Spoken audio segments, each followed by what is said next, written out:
इतना बड़ा एग्जाम है, 26 लाख बच्चे बैठते हैं और डॉक्टर्स की आवश्यकता अभी और ज़्यादा है। डॉक्टर बनना ही मेडिकल नहीं है, मेडिकल में अगर आपका इंटरेस्ट है तो आप उसमें बहुत सारी चीज़ें हैं जो कर सकते हैं। जी, जैसे क्रिकेट ड्रॉप का सोच रहे हैं, मतलब अभी भी। हेलो गाइस, आज हम आ गए हैं एलएन इंदौर के सेंटर पे और आज हम रिव्यू लेने वाले हैं सेंटर हेड का। जानते हैं कि इस बार जो कट ऑफ रहा है और जो स्टूडेंट्स अभी डीमोटिवेट हो रहे हैं उन्हें किस तरह से मोटिवेट होना चाहिए, क्योंकि जिस तरह से कट ऑफ इस बार नीट में बढ़ा है तो कुछ न कुछ सर से हमें बहुत ही इन्फॉर्मेटिव वीडियोस आज मिलने वाली है। तो हेलो सर, कैसे हैं आप? बस एकदम बढ़िया। ठीक है सर, ये आप थोड़ा एलएन के बारे में शुरुआत में बताएंगे। देखिए, एलन इंदौर को स्टार्ट हुए ऑलमोस्ट 10 ईयर्स यहाँ पर हो गए हैं। हाँ। और हम लोग IIT जेई मेडिकल और 6 to 10 जिसे हम लोग PNCF बोलते हैं उसमें यहाँ पर क्लासेस कंडक्ट कर रहे हैं। और अब सेंट्रल इंडिया में सबसे ज़्यादा नंबर ऑफ स्टूडेंट्स, सबसे ज़्यादा सिलेक्शन, सबसे ज़्यादा अच्छी केयर हम मानते हैं कि हम लोग कर रहे हैं। और इसको भविष्य में बेहतर करने का हम लोग लगातार प्रयास कर रहे हैं। सर, जैसे अभी मतलब काफ़ी प्रचलन चल रहा है मेडिकल और मतलब IITs में, तो सर जो अभी इस साल मेडिकल में जो इतने सारे स्टूडेंट्स ने, मतलब लगभग 30-26 लाख के आसपास स्टूडेंट ने एग्ज़ाम दिया, तो ये जो अभी बीच में मतलब कुछ गड़बड़ हुई थी NTA की तरफ से, तो क्या लगता है क्या मेन वजह रही होगी इसमें? देखिए, जो वजह रही उसके बारे में तो मैं कमेंट नहीं कर सकता हूँ, लेकिन ये ज़रूर बोल सकता हूँ कि डिले की वजह से बच्चों को काफ़ी अफेक्ट हुआ है। क्योंकि रिजल्ट बिल्कुल टाइम पे आ जाए और टाइम पे बच्चे कॉलेज चले जाएं तो बच्चों की डिसीजन मेकिंग हो जाती है कि भाई हमारा कॉलेज हो रहा है कि नहीं हो रहा है। फिर इसमें एक जो मिस्टेक तो नहीं, एक जो इंसिडेंस हुआ है कि कट ऑफ बहुत ऊपर चला गया है।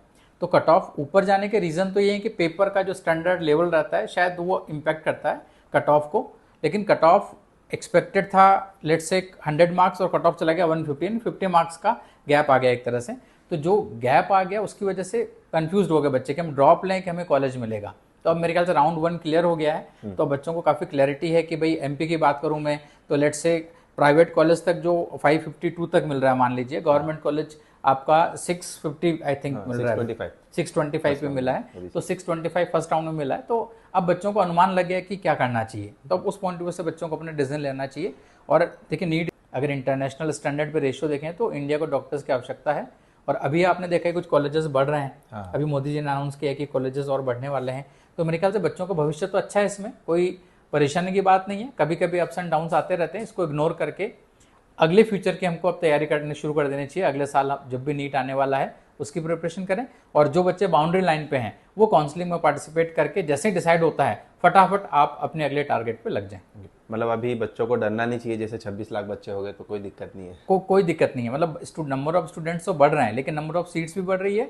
और देखिए, मेडिकल से जो अलाइड सर्विसेज हैं वो भी बहुत अच्छी प्रचलन में जा रही है। ओके। तो मतलब मैं कुछ एग्जांपल दूं, जैसे फॉरेंसिक के मैं बच्चों को जानता हूँ, फॉरेंसिक क्या फार्मेसी के बच्चों को जानता हूँ। तो उन्होंने क्या फार्मेसी करी, अपना एक मेडिकल स्टोर स्टार्ट किया। मेडिकल स्टोर स्टार्ट करने के बाद में उन्होंने वहीं पर ब्लड कलेक्शन सेंटर स्टार्ट कर लिया। फिर किसी डॉक्टर से अटैच करके उन्होंने अपना पूरा एक पैथोलॉजी सेंटर स्टार्ट कर लिया। और वो डॉक्टर से भी ज़्यादा अच्छी पोजीशन पे आज के डेट में जी। यानी अब नया जमाना मेडिकल बिजनेस का है।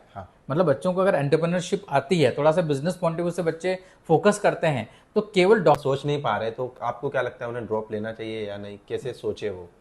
देखिए, इसमें कई सारे फैक्टर्स होते हैं कि अब आपने पहले कितनी बार ड्रॉप लिया है, कितनी बार पढ़ाई करी है, फैमिली कंडीशंस क्या है, आपका स्कोर कितना आया है, कितना स्कोर डेफिसिट पड़ रहा है आपको, अगले साल आपको कितना स्कोर बढ़ाना पड़ेगा कि आप सेलेक्ट हो सकते हैं, मेंटली आपके टफनेस लेवल क्या है, सोच के आप। और अगर आपने इस फील्ड में जाने का सोच लिया है और आपका समय है तो एक बार और कोशिश करने में कोई बुराई नहीं है।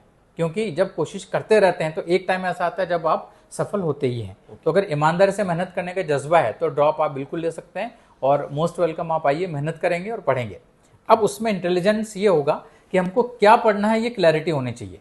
ड्रॉप ले लिया, लाइन से पढ़ना शुरू कर दिया, स्टार्टिंग से 1D 2D kinematics, unit dimension, ये नहीं। फिर हमको थोड़ा सा स्पीड में पढ़ना पड़ेगा, कुछ प्लानिंग करनी पड़ेगी। और आपके हिसाब से जो अप्रोप्रिएट अचीवर टाइप के जो कोर्सेज होते हैं उस तरह के कोर्सेज को आपको ऑप्ट करना चाहिए। ओके, मतलब जब आप ड्रॉप में जाते हैं तो आपको एकदम बेस से नहीं जाना है, मतलब आप थोड़ा सा इस टाइम पे ड्रॉप पे जाते हैं अब। क्योंकि जो ड्रॉप पर बैच पहले स्टार्ट हो चुके हैं, अपने लीडर बैचेस जो हैं वो उनको ऑलमोस्ट 1 महीना, 2 महीना, 2.5 महीना हो चुका है। लेकिन अब जो स्टार्ट हो रहे हैं बैचेस, उनके लिए प्लानिंग स्पेशलाइज्ड होनी चाहिए, जो हम लोगों ने भी करी है, सभी लोग करते हैं। ओके सर, एक कॉमन क्वेश्चन, जैसे नीट में जब आप स्टूडेंट कोई आता है तो उनका फिजिक्स काफ़ी वीक होता है और वो सिर्फ केमिस्ट्री और बायोलॉजी पर फोकस करते हैं। तो क्या मेन कारण है कि बच्चे फिजिक्स बना नहीं पा रहे हैं या क्या प्रॉब्लम है? ये आपके क्वेश्चन में इसका आंसर है। आपने बोला कि फिजिक्स वीक रहता है, फिजिक्स पे फोकस नहीं किया, दो चीज़ों पे फोकस किया। मान लीजिए मेरे दो हाथ हैं, अब मैं केवल इसी की एक्सरसाइज करूंगा तो इसकी मसल बिल्ड हो जाएगी पर इसकी मसल बिल्ड नहीं होगी। तो वैसा ही फिजिक्स के साथ हो गया है। और नीट की फिजिक्स अब टफ नहीं रही है, लेंदी है, ज़्यादा है, लेकिन केवल बेसिक बेसिक फंडामेंटल बेसिक फार्मूले हम प्रैक्टिस कर लें और हम कोशिश करें तो नीट में इतना तो स्कोर कर ही सकते हैं कि गवर्नमेंट मेडिकल कॉलेज एमपी के स्टूडेंट्स के लिए बात कर रहा हूँ, उनको मिल जाएगा। और बाकी बायोलॉजी और केमिस्ट्री आपके स्ट्रेंथ होनी चाहिए और फिजिक्स में लिमिट के ऊपर स्कोर करना इजी है, बस बच्चे को टाइम तो देना पड़ेगा। मतलब एक होता है ना कि स्टार्टिंग का एक मसल बिल्ड करनी पड़ेगी। मसल बिल्ड करेंगे तो पेन तो होगा ही, आप लोग खुद डॉक्टर, आपकी पूरी टीम डॉक्टर्स की टीम है, तो वो मसल बिल्ड करने का जो पेन है वो तो लेना पड़ेगा। थोड़ा सा टाइम 40% फिजिक्स को दो और 60% केमिस्ट्री बायो को दे दो शुरुआत के 2-3 महीने, तो आप लाइन में आ जाएंगे। मतलब फिजिक्स को थोड़ा सा आप एक्स्ट्रा टाइम दे सकते हैं। अगर आपने पहले नहीं दिया, जैसे वीक है, इंटरेस्ट नहीं है, तो इंटरेस्ट नहीं है और उसको करना है तो थोड़ा सा हमको एक्स्ट्रा एफर्ट्स डालने पड़ेंगे। इसमें टीचर का बड़ा एक योगदान रहता है, इंस्टीट्यूट का योगदान रहता है कि टीचर से आप पूछो कि सर कैसे करें, और जो बोले ना आंखें बंद करके भरोसा करके वो करो। आप किसी भी जगह पढ़ते हो, कोई भी आपके टीचर हो, बस एक भरोसा करके आप काम कर लेंगे तो शायद आप ज़्यादा उसमें जल्दी सक्सेस हो जाएंगे। ओके सर, जैसे अभी बहुत सारे ऐसे कुछ बच्चे जो गरीब वर्ग से आते हैं, वो मतलब ऑफलाइन इंस्टीट्यूट्स नहीं जा पाते हैं और वो लोग ऑनलाइन तैयारी करते हैं, तो उनके लिए क्या मोटिवेशन होना चाहिए, किस तरह से वो पढ़े? मतलब कभी प्रॉब्लम्स आती है उनको बहुत सारी। देखिए, अगर बच्चे का कंफर्ट ऑनलाइन में आ रहा है तो वो पढ़ सकता है, उसमें कुछ इशू नहीं। ऑनलाइन भी सभी इंस्टीट्यूट्स ऑनलाइन कोर्सेज प्रोवाइड करते हैं, पर मेरा ऐसा मानना रहता है कि अगर थोड़ा सा भी कोशिश करके बच्चा अफोर्ड कर सकता है तो उसको ऑफलाइन में ही आना चाहिए। अगर नियर बाई है और डिस्टेंस पे है, फाइनेंशियली वायबिलिटी नहीं आ रही है, हॉस्टल भी है, कोचिंग की फीस भी है, सब नहीं मैनेज हो पा रहा है, तो ऑनलाइन पढ़े, पर फिर उसको क्लास की तरह पढ़े, लाइव ही क्लास पढ़े। रिकॉर्डेड भी लेक्चर मिल जाते हैं ऑनलाइन के, पर रिकॉर्डेड पे रिलाई नहीं करके वो लाइव पे करे।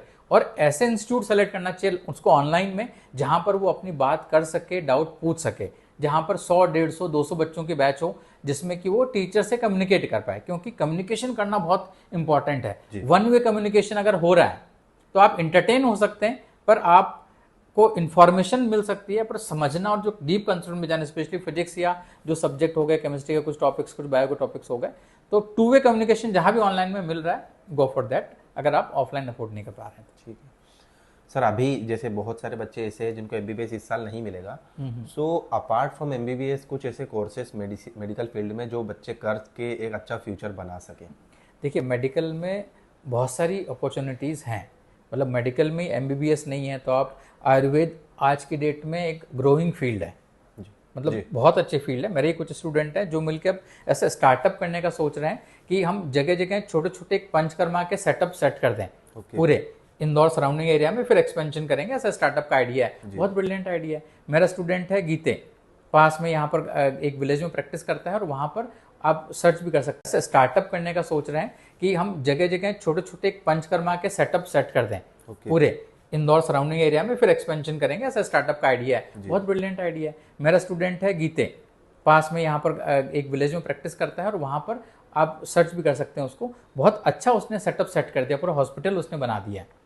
तो वो है होम्योपैथी की प्रैक्टिस। आप देख रहे हैं कि ऑल्टरनेटिव मेडिसिन पे हर कोई आज की डेट में ट्रांसफ़र हो रहा है जी, तो एक वो आप ऑप्शन ले सकते हैं। इसके अलावा आपके पास फार्मेसी का ऑप्शन होता है, नर्सिंग का ऑप्शन होता है, और बायोलॉजी में बहुत, बायोटेक है, बहुत सारी फील्ड है जिसमें आप करने के बाद में गवर्नमेंट जॉब्स में जा सकते हैं, या एक अलाइड सर्विसेज जो होती है, जैसे मेडिकल की बहुत सारी कंपनियां, उसमें एक मेडिसिन के जो भी आपने बीएससी किया है बायोलॉजी में अगर, तो उसमें आपको ऑप्शंस मिल जाते हैं। मतलब सर ऐसा नहीं है कि अगर आपको एमबीबीएस मिलेगा तो ही आपकी लाइफ अच्छी रहेगी, ऐसा तो नहीं है? देखिए, लाइफ किसकी अच्छी रहेगी, ये मेरा ऐसा मानना है कि जैसे इंजीनियरिंग की बात करूँ तो आईआईटी हो और आप अगर यहाँ से पास आउट किसी लोकल कॉलेज से, तो हो सकता है लोकल कॉलेज का बच्चा अच्छा कर ले जी। सिमिलरली अगर आपने फार्मेसी किया, आयुर्वेदिक किया या होम्योपैथिक किया और आपने एमबीबीएस किया, तो जरूरत नहीं कि एमबीबीएस ही टॉप पे हो, वो पर्सन पर डिपेंड करता है। और वो पर्सन कब क्लिक करेगा, कितनी मेहनत करेगा, कितने टाइम बाद उसका टाइम आने वाला है, उसके बाद। अब आयुर्वेद के डॉक्टर देखने इतने बड़े बड़े लोग हैं,